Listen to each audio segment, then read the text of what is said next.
Welcome to episode 46 of the Reality Podcast. Be sure to hit that subscribe button down below and turning on those bells for all notifications. If you are a Boston Red Sox fan, I'm going to say this right now. If you guys are Boston Red Sox fans, you are a fucking degenerate. It's just that simple. Think I'm lying? Look at the fucking standings for the American League East. As of right now. Boston's right now, I think 13 to 14 and a half games back out of first place. Do I feel bad for Red Sox fans? No. Do I feel bad for Red Sox Nation? No. Fuck the Red Sox. It's just that simple.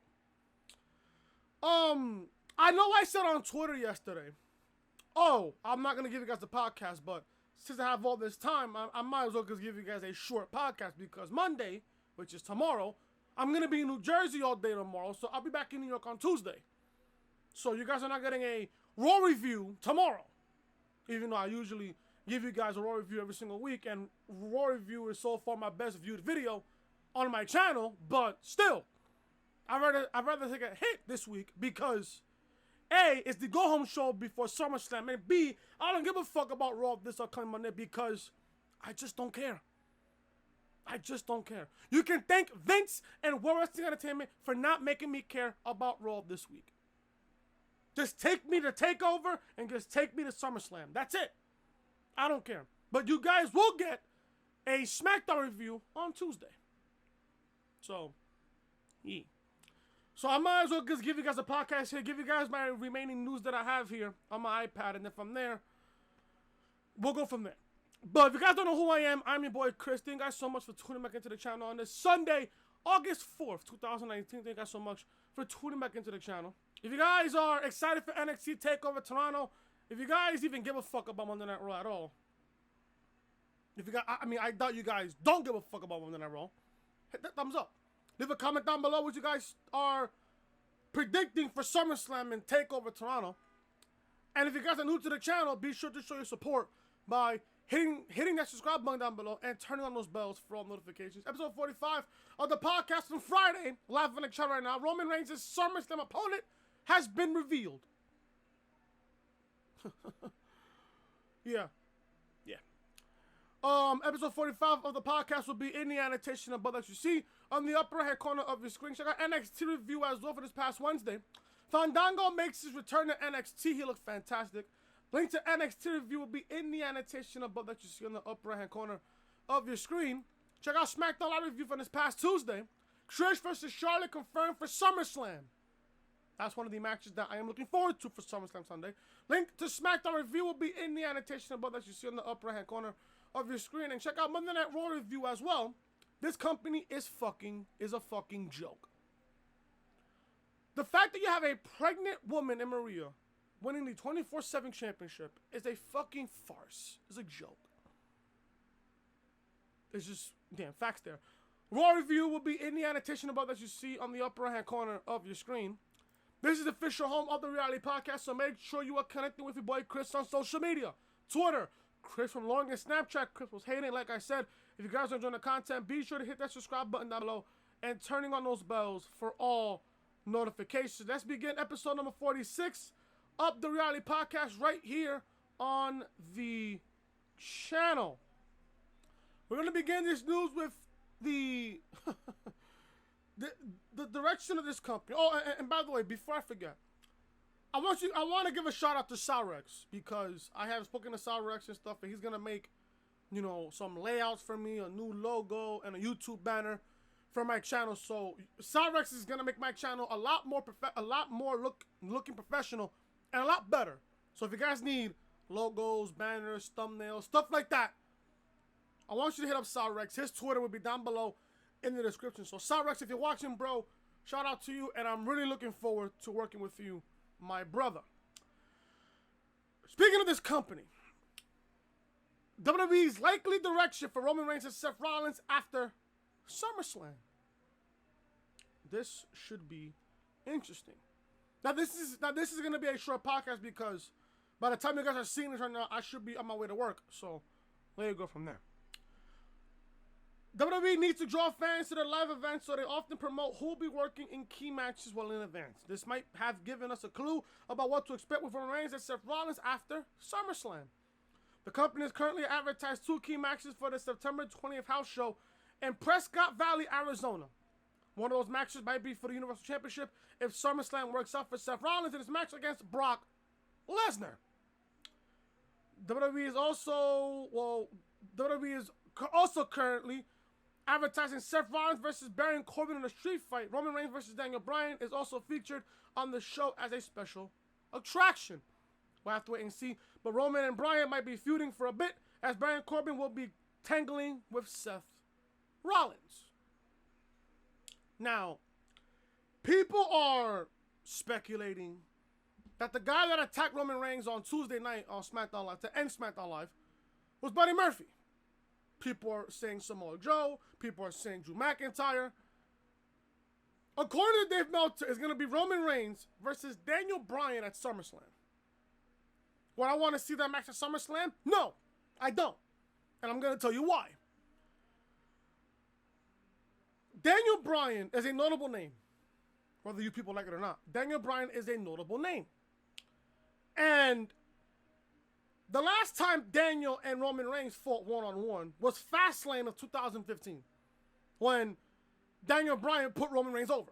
Because Roman had won the Rumble and Roman wanted to put his WrestleMania title shot on the line against Daniel Bryan. So that was a way for Daniel to put Roman over. Back in 2015, before Roman was shoved down our throats for the past 4 years. Do I want to see this match at SummerSlam? No, I don't. I don't. If anything, I would put this match. As a matter of fact, I would build this entire thing. And I'm gonna take a page out of JD's book here because he mentioned this on off the script the other day. I think it was yesterday. He mentioned this. And I agree completely 100% with him. Why would you book Roman versus Daniel at SummerSlam when we still got to find out who attacked Roman? And on top of that, Daniel Bryan hasn't announced this career-altering announcement. Maybe that announcement is he was the one who attacked Roman Reigns. Now, what does that got to do with a career-altering announcement? I don't know. I don't know. Maybe Bree's pregnant again? Maybe. Nobody knows. No one knows about that. But I would build this up with an investigation and stuff like that, and really build up the fact that who attacked Roman? Who was around the backstage area when Roman was attacked? You could book Roman versus Daniel at the first SmackDown show on Fox, and you put that as your main event. That I wouldn't mind. But putting this match at SummerSlam with just 5 days of build, people are not going to be invested in that. And on top of that, if you put Roman versus Daniel at SummerSlam, you really think Daniel Bryan is going to get booed on a smart mark crowd like Toronto? No. Toronto fans love their wrestling. Just like how Toronto fans love their hockey. Now I'm a hockey fan. I'm a Rangers fan, but still, you're really going to book Roman versus Daniel with 5 days of build? People are not going to be invested in that. You feel me? And on top of that, if you're going to book Roman versus Daniel at SummerSlam, who's going to be most likely out of those two men to get booed? It's not going to be Daniel. It's going to be Roman. It's going to be Roman. And then Seth Rollins, after that attack on Monday Night Raw with Rollins, getting F5 on the chair and then getting F5 on the metal gurney. Do you have Brock even beat Rollins at SummerSlam? That, I have no idea. We haven't seen Baron Corbin since Extreme Rules. We haven't seen Lacey Evans since Extreme Rules. The report says, most likely, they're going to have Rollins and Corbin in a street fight at this house show on September 28th in Prescott Valley, Arizona. Now, the card, of course, will be subject to change depending what happens at the SummerSlam or after the next pay-per-view after SummerSlam, which is most likely, I believe, what? Backlash? I have no idea what's the fucking next pay-per-view after SummerSlam. I have no idea. But you're gonna book Roman versus Daniel. Don't put that SummerSlam. And then Rollins versus Corbin. Can I ask, what are they fighting for? Are they fighting for the size of Baron Corbin's vest, his suit, his shoes? I don't know. But I find this completely 100% lame here. There was a Seth Rollins report here that I was looking for, and I cannot really find it. There was a report saying that the company was trying to make Seth Rollins look more cool. If I can find that report for you guys. I have no idea if I can find this report. Oh, right here. WWE desperately wants to make Seth Rollins look cool. Get a load of this. Seth Rollins has a big match in store for him at SummerSlam, and it's the same position he was in going into WrestleMania. In the process, the company really wants to get him over with the fans because his title reign didn't see the best house show attendance at all. In fact, if you go by the numbers, Jinder Mahal was the better champion. And I read that on the podcast just a few weeks back. Dave Meltzer mentioned on the Wrestling Radio this week that the company is desperately, quote unquote, wanting to make Seth Rollins look cool. The real question is is it working? They've done enough to help that along. The company gave Seth Rollins the title, some catchy lines, and let him show off the fact that he's dating Becky Lynch on television, which I didn't really agree on. However, the IWC is beginning to disagree. This week's Blood and Guts storyline with the Brock Lesnar assault was not only reported one of the only two things the company needed to change about Raw this week, but it also made it look like a guy who gets after beating and keeps on coming back. They also booked him in a backstage segment with the Street Profits, who have been praised for how they're becoming with their improvised backstage segments. Rollins was also booked for a segment with DX during the Raw reunion, which was fucking cringe, by the way, where he was the one who got to yell, "If you're not down with that, we got 2 words for you, suck it." Then everyone yelled, "Suck it," because that's how the bit works. Ricochet was initially supposed to get that spot, but the company swapped him out when the one and only had an elbow infection issue. We'll have to wait and see if the company just eventually comes to a decision that the best Seth Rollins is a heel architect. Until then, apparently, they're going to keep trying to win over the fans by making him a cooler babyface.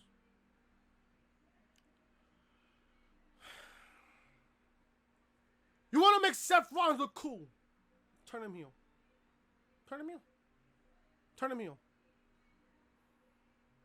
Because after SummerSlam, and let's say Brock retains the Universal Championship over Seth Rollins, who on that roster, on that Raw roster, is even legit enough to beat Brock Lesnar? You got to really think about that question. You really got to think about that. 2015 Seth Rollins, or should I say 2014 Seth Rollins, when he turned heel on The Shield and joined The Authority. He looked cool. When Rollins cashed in Money in the Bank on WrestleMania 31 against Brock and Roman, he was cool.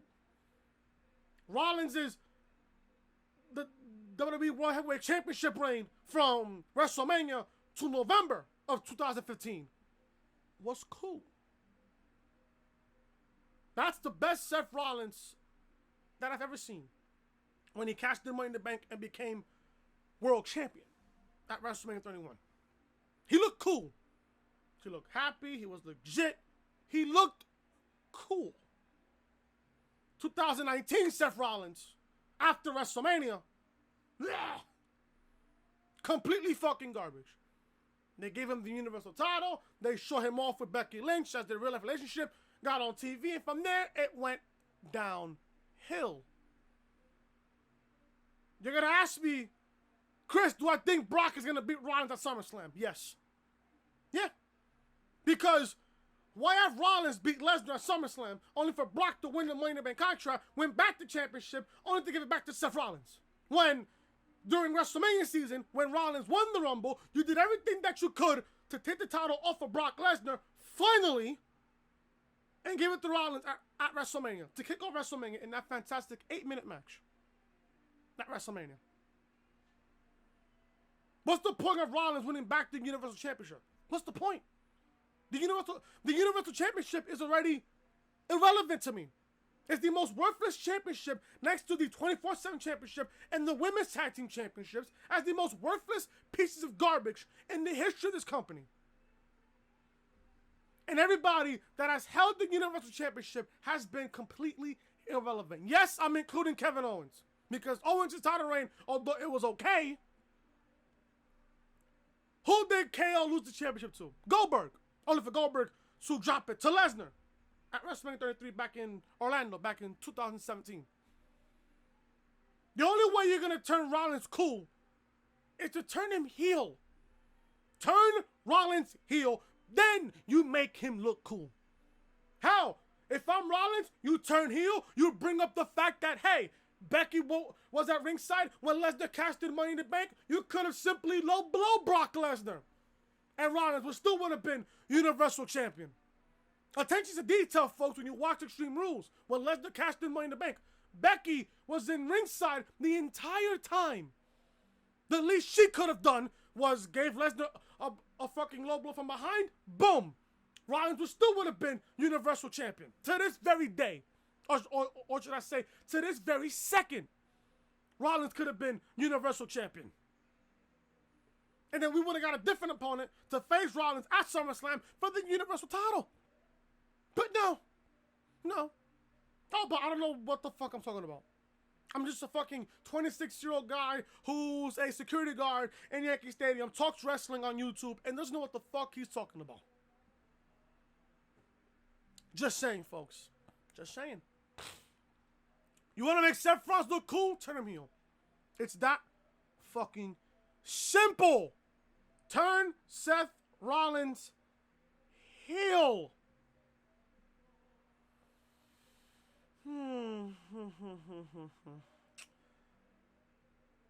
There's news on Goldberg. And I don't even know why this is even in the news, but it's just there. It's just there. Goldberg reportedly returning to the ring at SummerSlam. According to Dave Meltzer, not only he announced Roman versus Bryan at SummerSlam, he announced Goldberg versus Dolph Ziggler at SummerSlam. Dolph Ziggler's match with The Miz at SummerSlam has confirmed this week, but then it was reported that this was a red herring. It's interesting that the company would book a match with the intention of changing it, but that's apparently what they do on a weekly basis. Dave Meltzer said during Wrestling on Radio that the person Ziggler is going to be wrestling will make people mad.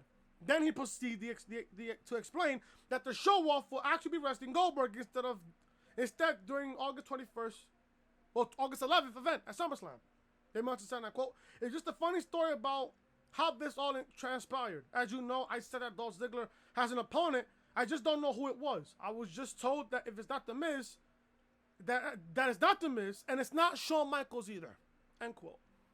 It was said that everyone who supports Goldberg wants him to make up for the match he had in Saudi Arabia with The Undertaker.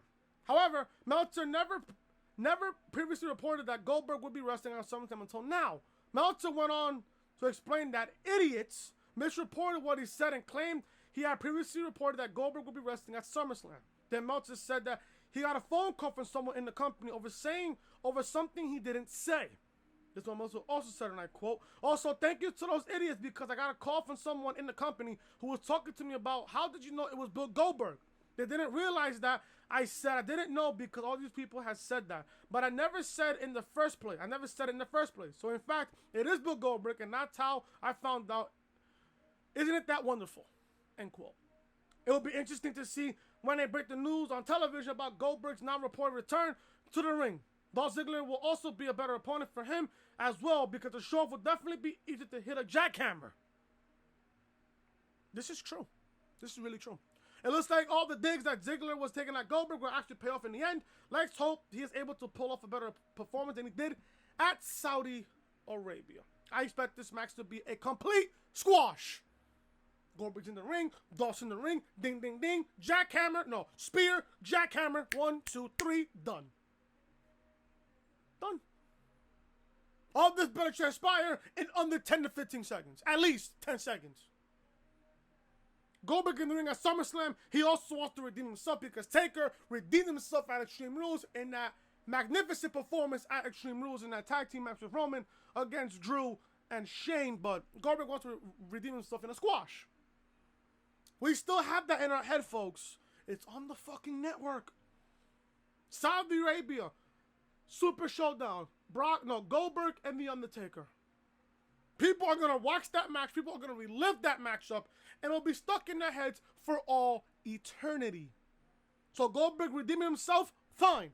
But against Dolph Ziggler in a squash, I don't give a shit. I really don't give a shit.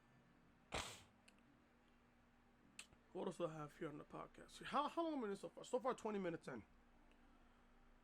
The Revival. There's news on the Revival. The Revival continues to tease leaving World Wrestling Entertainment for All Elite Wrestling. I wonder why. The Revival are currently top guys in the company, but they are still holding off on signing a fat contract that is waiting on them.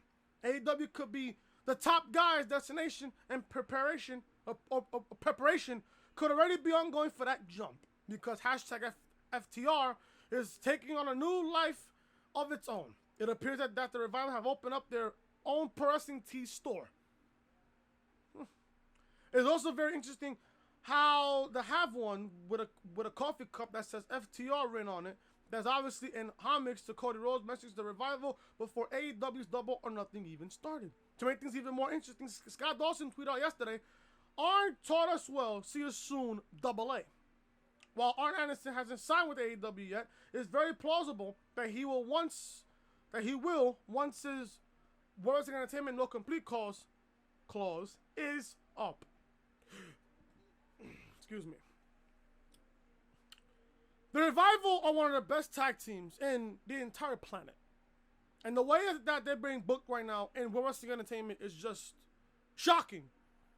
I mean, it's not shocking to many people, but still, it's just shocking. The Revival were the best tag team coming out of NXT. They were one of the best tag teams in NXT.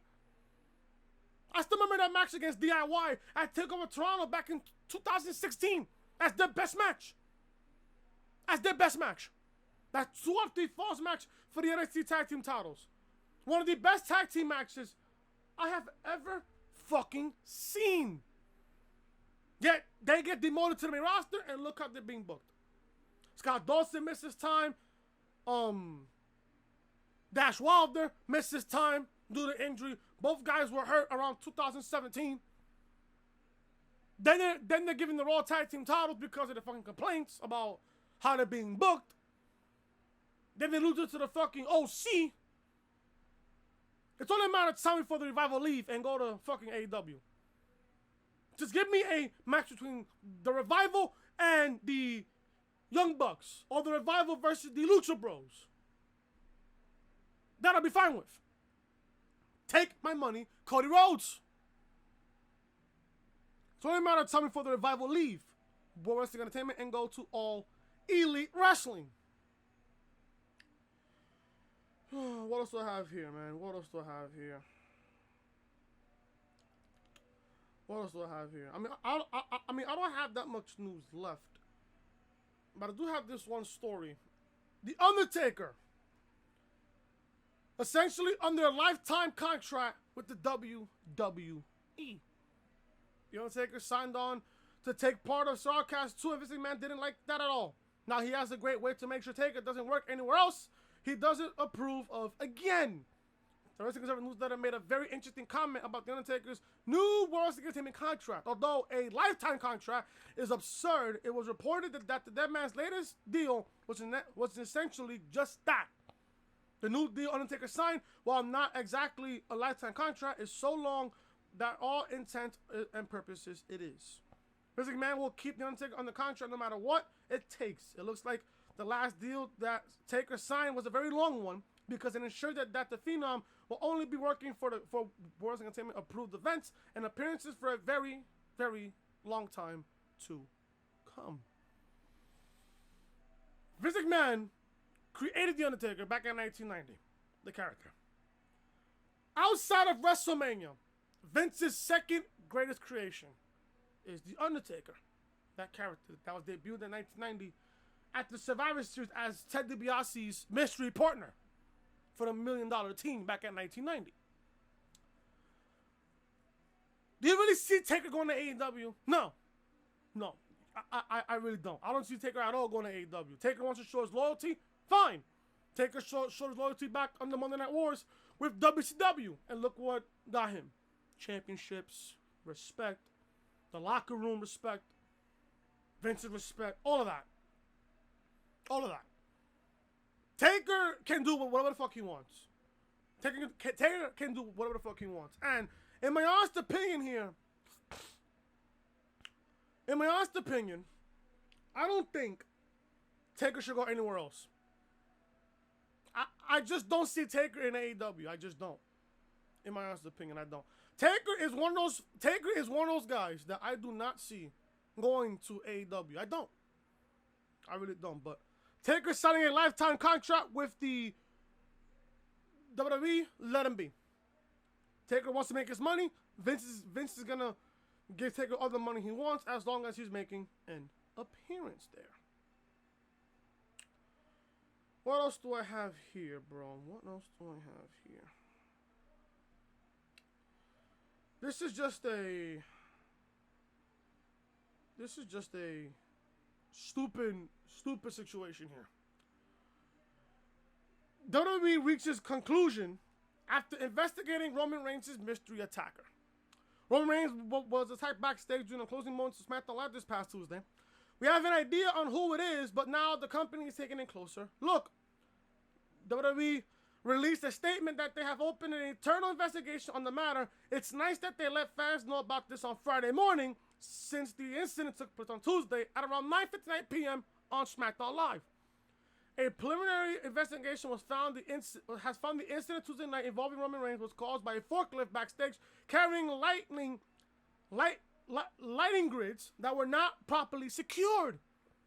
So it was all the blame on the forklift not being secured. That's interesting. But it still doesn't explain why there seemed to be a multitude of cameras pointed at the big dog during the event.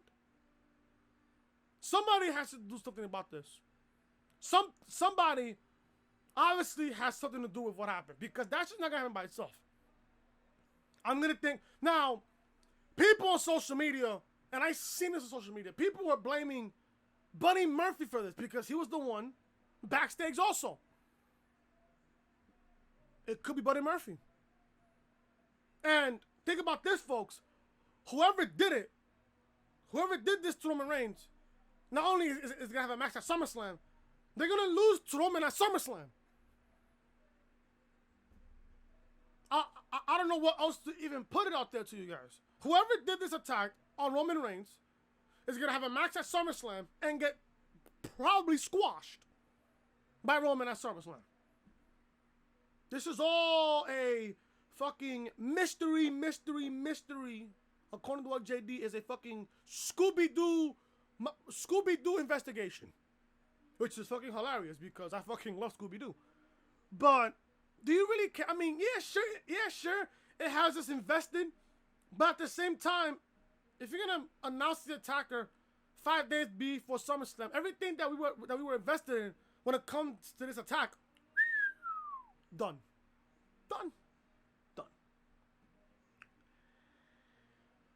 Why AEW picked Washington DC for TNT's debut? All Elite Wrestling will debut on TNT on October 2nd. Oh, and by the way, for all you people out there that say, oh, AEW is nothing but a t-shirt company, they sold out the Capital One Arena in 2 hours. They sold all 14,000 tickets. All 14,000 seats. Tough. All Elite Wrestling will debut on TNT on October 2nd, and tickets go on sale. Well, they went on sale back on Friday.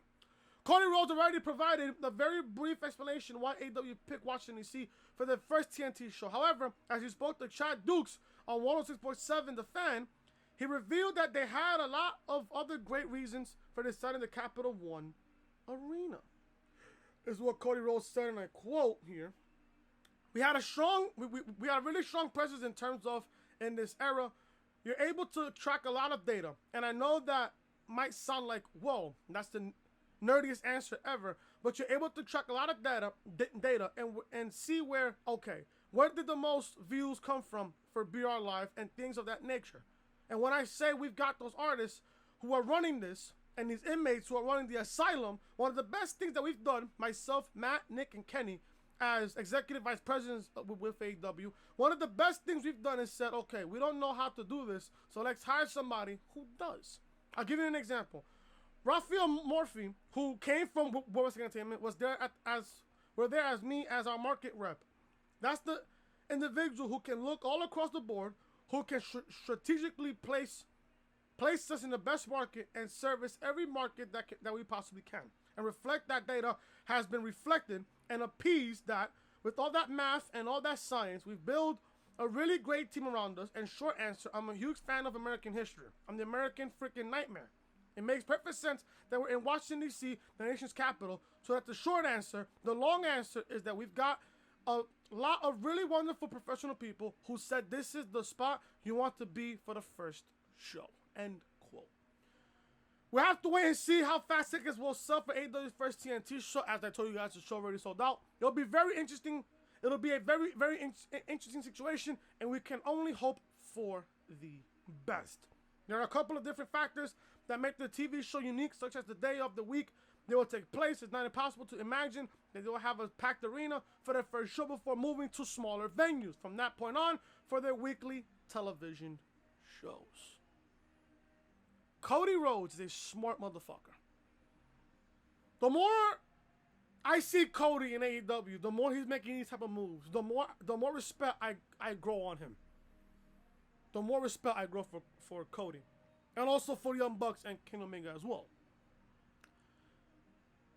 Now, thinking about the fact that, they sold out the Capital One Arena and that they chose a big venue for their first TV show was a risk.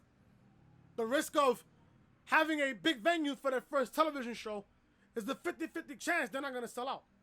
Cody even said it, and I said this on Friday's podcast, Cody is not going to cater to the casual fan on TNT. No, you shouldn't. Because if you're a casual fan, you will watch Monday Night Raw.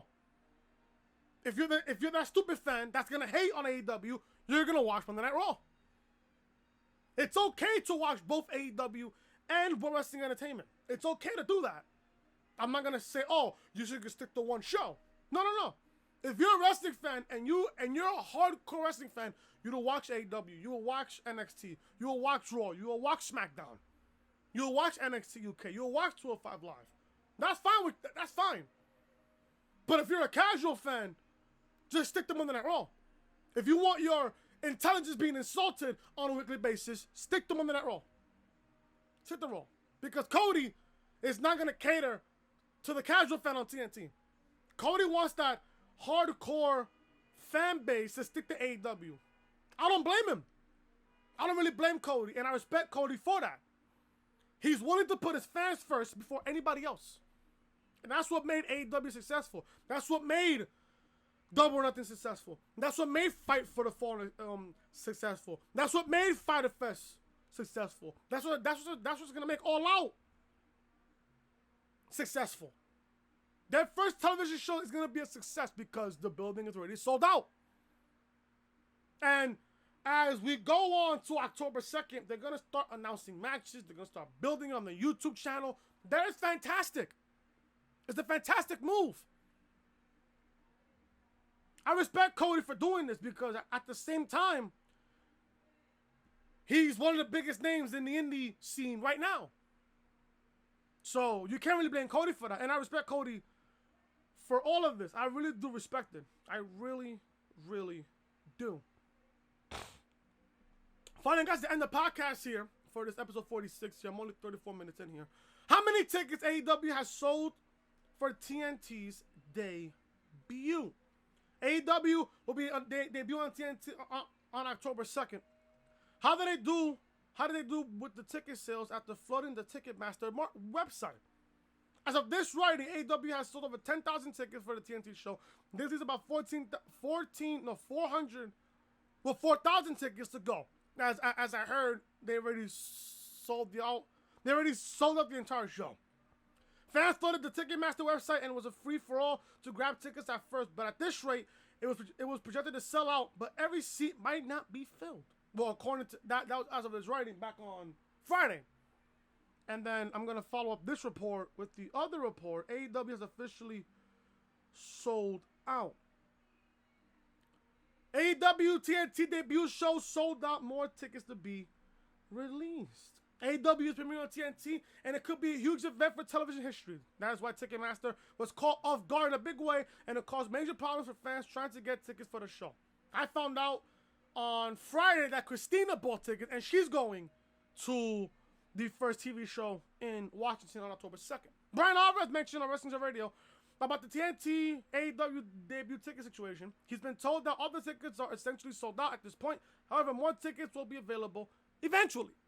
I believe he said, this is what Brian Alvarez said, and I quote, I believe that if not every ticket is sold out, then 90% of the tickets are sold out. The number they've got was 9,200. The number I got from AEW was 10,000, and I was told that they had to kill approximately 3,000 because of production, and once that is figured out, then those tickets are gonna go on sale, end quote. It looks like about 10,000 tickets were put to sale today, or back on Friday, and they're all gone. Alvarez later stated that AEW confirmed with him that all tickets are now sold out. However, more tickets will be put up once they figure out how many tickets will be available after they figure out how many seats they have to kill due to production. I'm giving AEW a round of applause here. Where are all these casuals that say, oh, AEW is nothing but a fucking t-shirt company? They sold out technically a 20,000 seat arena. Well, they have to kill around 6,000 seats because of the production and stuff like that, because of stage, the production and stuff like that. That's going to take at least 6,000 people. Still, the Capital One Arena could fit around 20,500 people. They sold out about 14,000 in less than 2 hours. Less than 2 hours. That is good for a 20,000 seat venue arena, like the Capital One Arena. Now, I thought about this on Friday. Could AEW's first TV show could have sold out the Garden? They could have. Why not? They could have sold out the Garden if they wanted to. They could. Could they sell out Barclays Center? Yeah, they could have. They could have sold out Barclays Center. Why not? They could have. But the fact that they sold out 14,000 seats is fucking amazing. And mind you, they don't even have a card filled up yet. The full card for that first television show on October 2nd is not even been announced yet. The whole entire card. Well, some of the card has been announced, some of them, but not all of them. Not all of them. And as time goes on, we're going to see more matches being announced for October 2nd. But this is good. This is good. And I hope everybody who's going to be there on October 2nd is going to witness history. And then I said this on the podcast Friday. I'm going to say this again. If you are a corporate shill of wrestling entertainment, if you're a cocksucker, if you're a fucking casual fan, keep the same energy when CM Punk shows up for either AEW, for All Out, or October 2nd on TNT. Then I ask, what's going to be your excuse from there? What's going to be your excuse? What's going to be your excuse? Because I'm going to follow up that with this story before I get out of here. CM Punk, well, not only WWE reportedly not interested in bringing back CM Punk, but CM Punk cut off superstars from WWE. He cut them off. WWE reported not interested in bringing back CM Punk. CM Punk has shown no interest in returning pro wrestling, even with AEW. Cody Rhodes made a comment about how Punk might be going back to the company, and that was just a fucking troll. But that apparently isn't an option. Tom Collins reports that he has been told numerous times that the company is not showing any indication that they are even interested in bringing CM Punk back. Therefore, if All Elite Wrestling can talk CM Punk into joining them, then the company probably can't do much to change his mind.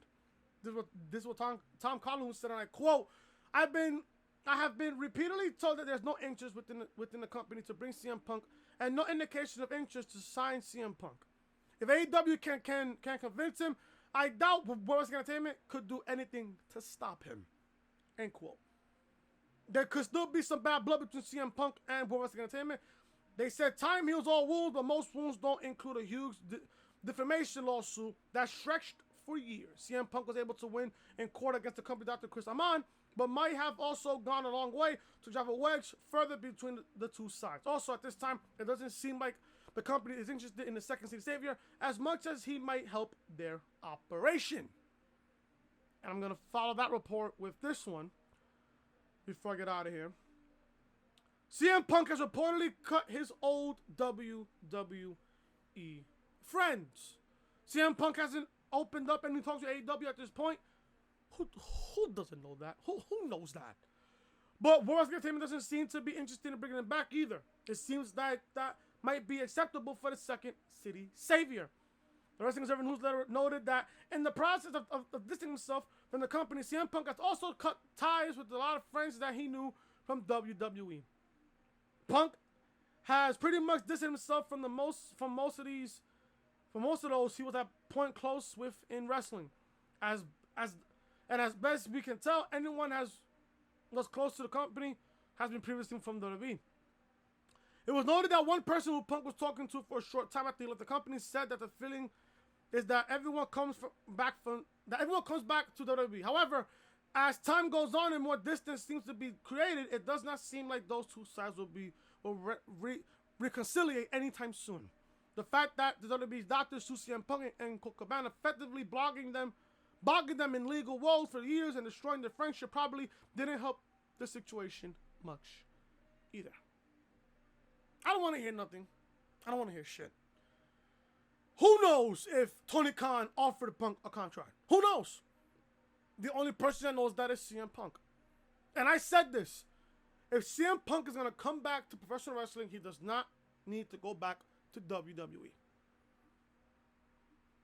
And people are even saying, you don't need WWE to make money. You don't need World Wrestling Entertainment to be a big name.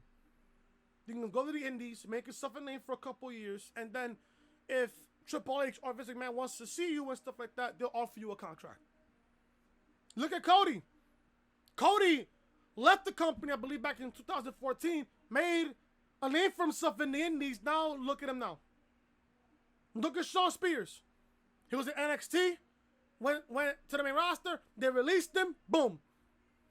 He's even more of a bigger name in AEW than he ever was in WWE. Now look at Jon Moxley, Dean Ambrose. OVW, NXT, World Wrestling Entertainment, now AEW. In that one night at Double or Nothing, Jon Moxley, Dean Ambrose was made into a superstar in one night than he ever did in his entire stint with WWE. It's crazy how one night can change everything out of a fucking guy. It's amazing. CM Punk, he's a big name. He's a very notable name. But at the same time, how would he look if he was to go to AEW? How would he look? He'll be looked into a major superstar than he was with World Wrestling Entertainment. Do I believe Tony Khan offered Punk a contract? Possibly. He probably didn't. Has Punk signed on the freaking dotted line? No one knows. It's the only person that knows about that is Phil Brooks himself, CM Punk. If CM Punk is going to go back to professional wrestling, he's going to go to AEW. He's going to go to AEW. Just give me a match between Punk and Omega. Give me a match between Punk and Moxley. Give me a match with Punk and Jericho. Give me a match between Punk and Jericho for the AEW World Heavyweight Championship. Or give me Punk against Hangman Page. Punk versus MJF. Punk versus Cody. Come on now. Are you fucking serious? Give me those matches. Take my fucking money. And that is, folks, the reality of things. And that is the end of episode 46 of the Reality Podcast. Thank you guys so much for watching. If you guys enjoy the podcast, hit that thumbs up. Hit that thumbs up, please. Leave a comment down below what you guys thought of the podcast. And also leave a comment down below. What are your predictions for TakeOver? Are you excited for SummerSlam? Are you excited for TakeOver? Which event are you mostly excited for? SummerSlam, TakeOver, NXT UK TakeOver Cardiff, or All Out? Leave a comment down below. And also, if you guys are new to the channel, be sure to show your support by hitting that subscribe button down below and turning on those bells for all notifications. Check out episode 45 of the podcast, live on the channel right now. NXT review, live on the channel right now. SmackDown live review, live on the channel right now. And Monday Night Raw as well, live on the channel with Monday Night Raw review. This is the official home of the reality podcast, so make sure you're connecting with your boy Chris on social media. Twitter, Chris from Loading, and Snapchat, Chris was hating. Like I said, if you guys are enjoying the content, be sure to show your support by hitting that subscribe button down below and turning on those bells for all notifications. I said this in the beginning of the podcast, I'm going to say it again. There will not be a Raw review tomorrow because I will be at Six Flags tomorrow, Hurricane Harbor, and I will be completely fucking lit on Monday. So, if you guys don't see a Raw review on the channel, don't get mad. Don't get mad. Don't get mad. I will see you guys on Tuesday for SmackDown Live review. And then we'll go from there.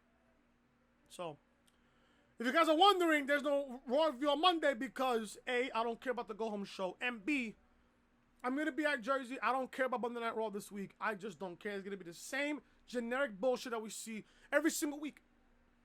I just hope SmackDown is even that much good for SummerSlam.